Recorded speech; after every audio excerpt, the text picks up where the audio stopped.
How upset were you when MacArthur hit? Oh, it's you feel for him. Obviously, you don't like to see any of your teammates go down, and especially with his history. And Clark's a great guy. He's unbelievable. He's a great teammate, great friend.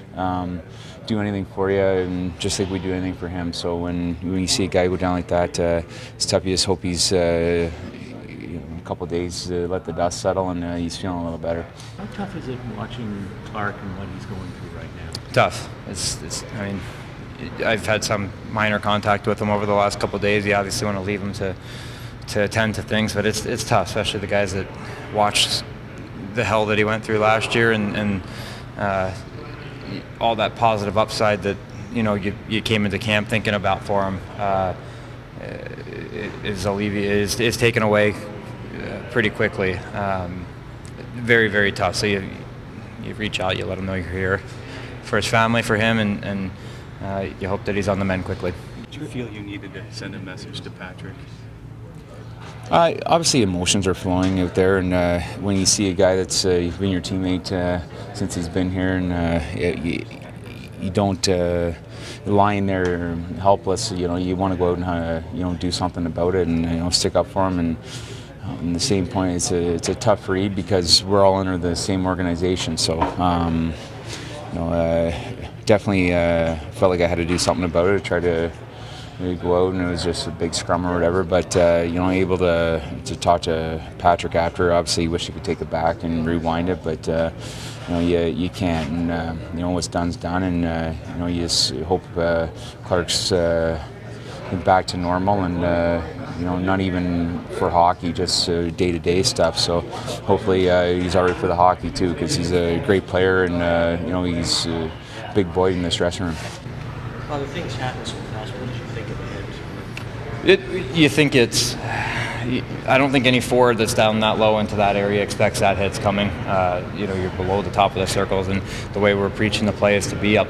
So the kid that threw the hit was in the right spot, and I don't think he had any kind of premeditated.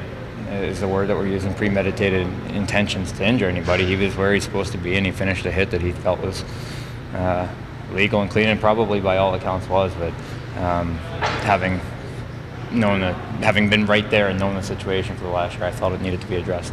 Did you have a chance to talk to Patrick Saloff after the fact? Or? I didn't know. I was with Clarkie in the back for a little while, and then I came back and played, and he was gone by that point. And I would have if we had crossed paths. That's the beauty of hockey. There would have been no ill will from either one of us, I don't think. I would have said I had an issue with the hit. He would have said he didn't, and we would have agreed to disagree, but we still would have been fine just going back. And that's the way we'll approach it if he comes back into the fold this year. He's a guy that might be up here at some point, and had a chance to make a name for himself through camp and probably play some games. And when he comes in, we'll shake hands and we'll go from there. So much has been said about you and Bobby Ryan trying to form some chemistry. Do you feel pressure to make it click early on?